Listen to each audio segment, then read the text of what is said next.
వెళ్ళి వారు మరలా తిరిగి నీళ్లు లేకుండానే ఒట్టి కొండలతో తిరిగి వస్తున్నారు. సేద్యం చేయడానికి రైతులు విత్తనం చల్లుతున్నారు. మొలకెత్తడానికి అవి పదును రావడానికి తరువాత పరిపక్వమై మొలకెత్తడానికి ఏమాత్రం కూడా వారికి నీరు దొరకనటువంటి నేల చీలి ఉన్నటువంటి పరిస్థితులు కనిపిస్తున్నాయి. ఇటువంటి పరిస్థితులు ఎదురైనప్పుడట వాన కురవకుండా నేను ఆకాశంను మూసినప్పుడు నా పేరు పెట్టబడిన నా జనులు తమ్ము తాము తగ్గించుకొని దేవుని యొక్క సన్నిధిలో ప్రార్థించాలి. ఇది దేవుడు కోరుకునేది. ఎందుకు ఈ పరిస్థితులు కలుగుతున్నాయి? ఎందుకు వర్షాలు కురవడం లేదు? ఎందుకు అతివృష్టి అనావృష్టిలు ఎదుర్కొంటున్నారు ప్రజలంటే దేవుని యొక్క ప్రజలు, దేవుని యొక్క యాజకులు, దేవుని యొక్క వాక్యం అందించేటువంటి సేవకులు, సువార్థికులు తమ్ము తాము తగ్గించుకొని ప్రార్థన చేసి చెడు మార్గములను విడవలసిన పరిస్థితి. చెడు సాగుతుంది. దేవుని యొక్క సువార్తను ప్రకటిస్తున్నారు అనేక మంది జీవితాల్లో. అందరూ అని కాదు కానీ అనేక మంది జీవితాల్లో దేవునికి అవమానకరంగా బ్రతుకుతున్నటువంటి క్రైస్తవ్యాన్ని నేటి దినాల్లో మనం చూస్తున్నాం. చాలామంది అనుకుంటున్నారు యేసు ప్రభువును నమ్ముకోవడం అంటే ఈ రీతిగా ఒకవేళ ఆర్థికంగా పెద్దవాళ్ళు అవుతారేమో, ఒకవేళ ఈ రీతిగా వీళ్ళు సంపాదించుకోవటానికే ఈ కార్యక్రమాలు చేస్తున్నారేమో అనే దురభిప్రాయం ప్రజల్లో కలగడానికి గల కారణం నేటి సేవకులు కదా. ఇటువంటి పరిస్థితుల్లో మరి వర్షాలు ఏ రీతిగా కురుస్తాయి ఆలోచించండి. ప్రార్థన చేసేవారు ఉన్నారు, నామక స్థితి ప్రార్థన చేస్తున్నారు. తగ్గించుకుని ప్రార్థన చేసేవారు దేవునికి కావాలి. వారు దేవుని యొక్క ఉగ్రతను తొలగించమని ప్రార్థన చేసి అనుభవంలోనికి నడిపించబడి ప్రజలు దేవునికి కావాలి. అటువంటి ప్రవక్తలు, అటువంటి సేవకులు దేవునికి కావాలి. ప్రియమైనటువంటి దేవుని బిడ్డలరా, మరి మన జీవితాలు ఏ రీతిగా ఉన్నాయి? మనం తగ్గించుకుని ప్రార్థన చేస్తే నా పేరు పెట్టబడిన నా జనులు తమ్ము తాము తగ్గించుకొని. ప్రియులరా, మనం దేవుని పేరు పెట్టబడిన ప్రజలంగానే కనిపిస్తున్నాం. పేరుకి మాత్రం క్రైస్తవ నామధేయులుగా బ్రతుకుతున్నాం. కానీ తగ్గించుకున్నటువంటి అనుభవం మన జీవితాల్లో కనుక లేకపోతే మనల్ని బట్టి కూడా వర్షము రాదు అనే విషయం బైబిల్ గ్రంథంలో స్పష్టంగా మనం చూడగలుగుతున్నాం. హెచ్కేలు గ్రంథంలో మనం చూచాం, ఉగ్రత దినమందు నీకు వర్షం రాదు. ఎందుకు వర్షం రావడం లేదు? దేవుని యొక్క ఉగ్రత భూమి మీద ఉంది కనుక వర్షం రాడు.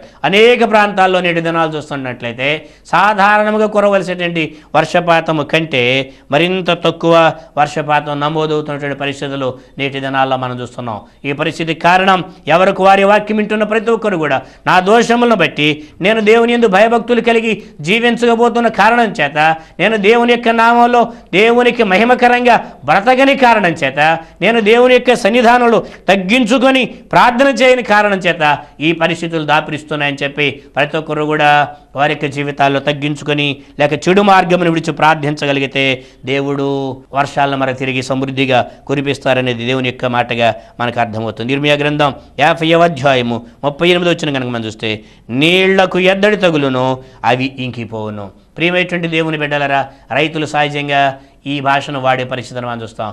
నీళ్లు చాలా ఎద్దడిగా ఉన్నాయి. ఏ ప్రయత్నాలు చేసినా నీరు దొరకనటువంటి పరిస్థితి. ప్రియులరా, నీటి యుద్ధాలను మనం చూస్తున్నాం. ప్రాజెక్ట్స్ ఉంటాయి కానీ నీరు ఉండనటువంటి పరిస్థితి. కారణం ఏంటో తెలుసా? లేక అనేక కాలువలు ఉంటాయి, చెరువులు ఉంటాయి, నీరు లేనిటువంటి పరిస్థితి. కారణం ఏంటో తెలుసా? మన పాపాలే. మీకు మేలు కలుగుండుటకు మీ పాపములే కారణము. మీ దోషములు వాటి క్రమమును తప్పించి వేశాయి. మానవుల యొక్క దోషాలు ఇదిగో సృష్టి యొక్క క్రమాన్ని కూడా తప్పించి వేస్తున్నటువంటి పరిస్థితిని మనం చూస్తున్నాం. ప్రియులరా, ఆలోచించేద్దాం. వర్షం ఆగు అంటే వర్షం ఆగుతుంది దేవుని యొక్క దృష్టిలో. కానీ మానవుడు మాత్రం పాపము చేయకుండా ఆపడానికి దేవుడు ఎన్ని ప్రయత్నాలు చేసినా మానవుడు పాపాన్ని జురుకుంటూ పాపంలో బ్రతుకుతూ హేయమైనటువంటి జీవితాలు బ్రతుకుతూ ప్రభువుకు అవమానకరంగా బ్రతుకుతున్నాడు. ఆ కారణం చేత దేవుడు మనిషిని అవమానకరముగా లేక సిగ్గుపడి తల కప్పుకునే రీతిగా మనుషుల్ని దేవుడు చేస్తున్నాడు. ప్రియమైనటువంటి దేవుని బిడ్డలారా, మనం కొన్ని మాటలను ఇక్కడ ఈ సందర్భంలో మనం జ్ఞాపకం చేసుకుందాం. జకర్యా గ్రంథం 14వ అధ్యాయము 17వ వచనం కనుక మనం చూస్తే, లోకమందుండు కుటుంబముల్లో సైన్యములకు అధిపతిగా యెహోవాయను రాజునకు మృక్కుటకై యెరూషలేమునకు రాని వారందరి మీద వర్షము కురవకుండును. ఇక్కడ రాయబడేటువంటి మాట కనుక చూస్తే లోకమందుండు కుటుంబాలన్నీ కూడా సైన్యములకు అధిపతిగా యెహోవా, సర్వ సృష్టికి దేవుడైనటువంటి యెహోవాను ఆరాధించడానికి, ఆయనకు మొక్కడానికి యెరూషలేమునకు రాని వారందరి మీద వర్షము కురవకుండా ఆగిపోతుంది అనే విషయం బైబిల్ గ్రంథంలో జకర్యా ద్వారా దేవుడు తెలియజేస్తున్నాడు. ప్రియమైనటువంటి దేవుని బిడ్డలారా, నేటి దినాల వర్షం రాలేదు అని మానవుడు అంటున్నాడు. కానీ వర్షం రాలేదు గనక ఒక ఉపవాస ప్రార్థన చేద్దాం, దేవుని దగ్గరికి వెళదామని నీ దగ్గర ఉన్నటువంటి మందిరానికి, నీ వెళ్ళే మందిరానికి వెళ్ళి మోకరించి ప్రార్థన చేసే అనుభవం ఉందా? ఒకవేళ ప్రార్థించే అనుభవమే కనుక ఉంటే ఆ ప్రార్థనలో వర్షం కొరకే వేలాడుతూ ప్రార్థన చేస్తున్నావా? ఒకవేళ వర్షం కొరకే గోజాడుతూ ప్రార్థన చేస్తున్నావా? లేక నా పాపాలను బట్టి ఈ పరిస్థితి ఉంది అని దేవుని సన్నిధిలో నీవు ప్రార్థన చేస్తున్నావా? మనం ఆలోచించాలి. మనం ప్రార్థన చేయవలసిన ఒకటి, దేవుని మందిరానికి రావాలి, ఆయనకి మొక్కుకోవాలి, ఆయన చేసిన మేళ్ళన్నిటి బట్టి కృతజ్ఞతాస్తుతులు చెల్లిస్తుండాలి. రెండవదిగా మనం తగ్గించుకుంటూ మన జీవితాన్ని ఒప్పుకుంటూ ప్రార్థన చేయాలి. యెరూషలేమునకు రాని వారందరి మీద వర్షము కురుకుండును. ప్రియులారా, ఈ వాక్యాన్ని వింటున్నటువంటి ఈ సందర్భంలో నీవు దేవుని మందిరానికి వెళ్ళి అనుభవాన్ని కలిగి ఉన్నావా? ఒకవేళ కలిగి ఉంటే ఆదివారమున మాత్రమే వెళ్ళే అనుభవాన్ని కలిగి ఉన్నావా? లేదా ఉపవాస ప్రార్థన చేయడానికి కూడా దేవుని మందిరానికి వెళుతున్నావా? వెళ్ళినటువంటి నీ జీవితంలో నీ అవసరత మాత్రమే చెప్పుకుంటున్నావా? నీకు ఏర్పడిన సమస్యలకి, నీ పాపానికి సంబంధం ఉంది అని ఒప్పుకొని దేవుని యొక్క సన్నిధి తగ్గించుకొని ప్రార్థన చేసే అనుభవాన్ని కలిగి ఉన్నావా? ఈ విషయంలో మనం ఆలోచించాలి. బైబిల్ గ్రంథంలో ఒక చక్కని మాట ఉంది, ఆలోచించాలి. నీవు దేవుని మందిరమునకు వెళ్ళినప్పుడు నీ ప్రవర్తన జాగ్రత్తగా చూసుకోవాలి. దేవుని మందిరానికి రావాలి, ఒకటి రాని కారణం చేతే వర్షాలు కురవడం లేదు అనే విషయాన్ని అర్థం చేసుకోవాలి. చాలామంది ఇదిగో ఈ పనులు ముమ్మరంగా ఉన్నాయి, వ్యవసాయ పనుల్లో మేము నిమగ్నం అయిపోయినాం కాబట్టి ఈ సందర్భాల్లో ఆదివారం ప్రార్థనలకు వెళ్ళాం, అది ఈ సందర్భాల్లో ఇదిగో ఉపవాస ప్రార్థనలకు మేము వెళ్ళామని చెప్పి ఆలోచనతో ఉంటున్నావేమో. ఒకవేళ నీవు ఆ రీతిగా రాని కారణం చేతే నీకు నీ పొలములో నీళ్లకు ఎద్దడి తగిలి అవి ఇంకిపోయే పరిస్థితులు నీకు ఒకవేళ ఎదురవుతున్నాయేమో. ఎప్పుడైనా ఆలోచన చేసావా? ప్రియమైనటువంటి దేవుని బిడ్డలరా, మనం ఆలోచించాల్సిన విషయాలు ఇవే. తాము మనం తగ్గించుకోవాలి, యెరూషలేమునకు వెళ్ళాలి. యెరూషలేము మనకి ఇక్కడ నేటి దినాల్లో మన మధ్యన మనం వెళ్ళే మందిరానికి వెళ్ళాలి. నీవే ఏ దైవజనుని ద్వారా రక్షించబడి ఏ మందిరానికి స్థానికంగా వెళుతున్నావో ఆ మందిరానికి వెళ్ళి ప్రార్థన చేసే అనుభవాన్ని నీవు కలిగి ఉండాలి. నీవు దేవుని మందిరానికి వెళితే నీ జీవితంలో సమృద్ధిని దేవుడు అనుగ్రహిస్తాడని గ్రంథం స్పష్టంగా మనకు తెలియజేస్తుంది. ప్రియమైనటువంటి దేవుని బిడ్డలారా, మనం ఆలోచించవలసిన పరిస్థితి కనిపిస్తుంది. హగ్గై గ్రంథం కనుక మనం ఆలోచన చేస్తే 1వ అధ్యాయం 9వ వచనం, విస్తారముగా కావాలని మీరు ఎదురు చూచితిరి గాని కొంచెమే పండెను, మీరు దాన్ని ఇంటికి తేగా నేను దాన్ని చెదరగొట్టెదని ఎందుచేతనని యెహోవా అడుగుచున్నాడు. నా మందిరం పాడై ఉండగా మీరందరూ మీ ఇండ్లను కట్టుకొనుటకు త్వరపడు చేతనే కదా, కాబట్టి మిమ్మల్ని బట్టి ఆకాశపు మంచు కురవకై ఉన్నది, భూమి పండకై ఉన్నది. ప్రియులారా, మరో విషయాన్ని దేవుడు తెలియజేస్తున్నాడు. ఒకటి, మీరు నా మందిరానికి రాని కారణం చేత వర్షం కురవడం లేదంటున్నటువంటి దేవుడు. రెండవది, ఇక్కడ ఆయన మాట్లాడుతున్నటువంటి మాట ఏమిటంటే, మీరు నా మందిరం పాడైపోయి ఉండగా మీరేం చేస్తున్నారు? మీ ఇండ్లను కట్టుకుంటున్నారు. ఆలోచించేద్దాం. మందిరము ఒకటి, దేవుని యొక్క మందిరం. నీ వెళ్ళే మందిరం ఏ రీతిగా ఉంది అనే విషయాన్ని ఆలోచించాలి. నీ మందిరం ఒకవేళ మంచి కన్స్ట్రక్షన్తో ఉందేమో నేటి దినాల్లో, కానీ మందిరములో ఉండవలసిన ప్రజల యొక్క ఆత్మీయ అనుభవాలు పాడైపోయి ఉన్నాయేమో.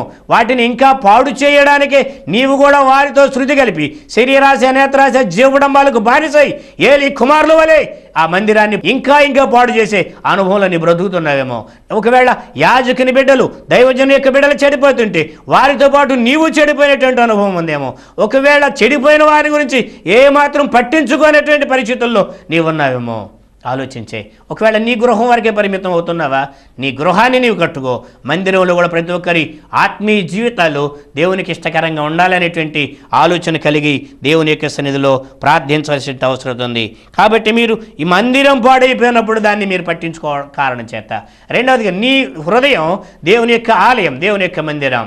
దీన్ని నీవు దొంగల గుహగా చేస్తే, వ్యభిచార గుహగా చేస్తే, లేక దేవునికి అవిధేయమైనటువంటి నామకార్థ గుహగా చేస్తే, దయ్యాల గుహగా ఒకవేళ నీవు మార్చివేసావేమో. ఈ పరిస్థితుల్లో ఉంటే ఏ రీతిగా వర్షం కురుస్తుంది? ఆ కారణం చేత. కాబట్టి మిమ్మును బట్టి ఆకాశపు మంచు కురవకయ్యున్నది. మిమ్మును బట్టి ఆకాశపు మంచు కురవకయ్యున్నది. దేవుని యొక్క వాక్యం స్పష్టంగా మనకు తెలియజేస్తుంది. ప్రియమైనటువంటి దేవుని బిడ్డలారా, మళ్ళీ తిరిగి ఆకాశపు మంచు కురవాలంటే పాడైపోయిన నీ హృదయపు మందిరాన్ని నీవు కట్టుకోవాలి. ఈ యొక్క శరీరాన్ని గురించి, నీ దేహాన్ని గురించి నీవు పట్టించుకుంటున్నావేమో కానీ నీ హృదయపు యొక్క అంతరంగాన్ని గురించి ఒకవేళ నీవు పట్టించుకోవడం లేదేమో. అది దేవుని దేవుని యొక్క ఇల్లు, నీ మందిరం, ఆత్మీయ జీవితం దేవుని యొక్క ఇల్లు అయితే నీ శరీరము గురించి ఆలోచన చేస్తున్నావు. శరీరానికి వచ్చే జబ్బును గురించి నీవు ఆలోచిస్తావు. కానీ నీ ఆత్మకు పట్టేటువంటి రుగ్మతల గురించి ఏనాడైనా ఆలోచించావా? నీ ఆత్మకు పట్టేటువంటి రుగ్మతల గురించి, దేవునికి వ్యతిరేకంగా చేసే శరీర క్రియలను బట్టి ఒకవేళ నీ జీవితంలో ఆశీర్వాదం రావడం లేదేమో, ఆ కారణం చేతే మిమ్మల్ని బట్టి ఆకాశపు మంచు కురవడం లేదేమో ఆలోచిస్తున్నావా? విస్తారంగా పండాలని నీవు ప్రయత్నం చేస్తున్నావు, విస్తారంగా కావాలని నీవు ఎదురు చూస్తున్నావు. కానీ కొంచెం పండింది తరువాత దాన్ని ఇంటికి తీసుకొచ్చావు, అది చెదరగొట్టబడింది, వడ్డీల వారికి వెళ్ళిపోయింది, ఇంకా ఆయా రీతిలో చెదిరిపోయింది. కానీ ఏమాత్రం నీవు పండించిన పంట వలన నీవు తినడానికి నీకు మిగిలినటువంటి పరిస్థితి ఎదురైంది. ఈ పరిస్థితులు ఎదురవడానికి కారణం ఏంటో తెలుసా? నీ యొక్క ఆత్మీయ జీవితం, ఆత్మీయ గృహం, ఆత్మీయపు మందిరం పాడైపోయినటువంటి పరిస్థితుల్లో ఉంది. దాన్ని సరి చేసుకోవాలి, బ్రతికించుకోవాలి, దేవునికి ఇష్టకరంగా మారాలి, పరిశుద్ధాత్మకు నిలయంగా నీవు మారినప్పుడు ఆత్మీయ వర్షం నీ యొక్క ఆత్మీయ జీవితం మీద కురుస్తుంది. అదే రీతిగా శారీరకంగా కూడా తొలకరి వర్షాన్ని, కడవరి వర్షాన్ని నీ యొక్క జీవితంలో సమృద్ధిగా ఆయన కురిపించగలడు. ఆ రీతిగా నీ జీవితంలో అంటే ఉగ్రత అనేది నీ మీద తొలగిపోవాలి. ఉగ్రత తొలగిపోయినప్పుడే ఇట్టి ఆశీర్వాదకరమైనటువంటి అనుభవంలో నీవు నడిపించబడతావు. అట్టి కృప పరిశుద్ధాత్మ దేవుడు మన జీవితాలను గ్రహించి నడిపించునుగాక. ఆమెను ప్రార్థన చేసుకుందాం. సర్వోన్నతుడా, సర్వశక్తి కలిగిన మా పరలోకపు తండ్రి, మీ ఘనమైన నామమునకు వందనాలు, స్తుతులు, స్తోత్రాలు. దేవా తండ్రి, మీ యొక్క వాక్యమును మా యొక్క జీవితాల్లో మేము విని ఉండగా మీ దీవెన దయచేసి నడిపించు ప్రభువా తండ్రి. ఉగ్రత దినమందు వర్షము రాదు అనే అంశమును బట్టి మీరు మాతో మాట్లాడారు ప్రభువా. దేవా తండ్రి, ఉగ్రత మా మీద తొలగించుకున్నప్పుడు ప్రభువా, దేవా దాని కాలమందు ప్రభువా, దేవా తొలకరి వర్షాన్ని, కడవరి వర్షాన్ని కురిపించు ప్రభువా. సమృద్ధిలో మీరు మమ్మల్ని నడిపించి విస్తారమైన పంటతోనూ దేవా నూరంతల ఫలితంతో మమ్మల్ని వర్ధల చేస్తారు. అట్టి దీవెనకరమైన అనుభవంలో మేము నడిపించబట్టకు మీ ఉగ్రతను తొలగించి దీవించి వర్ధల చేయమని, మహిమ పొందమని యేసయ్య ఘననామములో ప్రార్థిస్తూ అడుగుచున్నాము తండ్రి. ఆమెన్. తొట్టెళ్లకుండా మమ్మల్ని కాపాట్టుకును, తన మహిమ నిర్దోషులుగా మేము నిలబెట్టుకును, మహిమయు మార్చముని అధికారమును ఆధిపత్యమును ఇప్పుడును సరైనమును మన తండ్రిని దేవుని ప్రేమ, కుమారుడైన యేసుక్రీస్తు యొక్క కృపా, పరిశుద్ధాత్మని అన్యుని సహవాసం ఈ వాక్యమున్న ప్రతి ఒక్కరికి సదా తోడయండి, దీవించి వర్ధలు చేయునుగాక. ఆమెన్. మీ ప్రార్థన అవసరతల కొరకు మా అడ్రస్ పాస్టర్ సిజే దాస్ గారు, క్రీస్తు ప్రేమ సువార్త మందిరం, నాగవారపాడు, గుడివాడ. మా ఫోన్ నంబర్ 9493497077.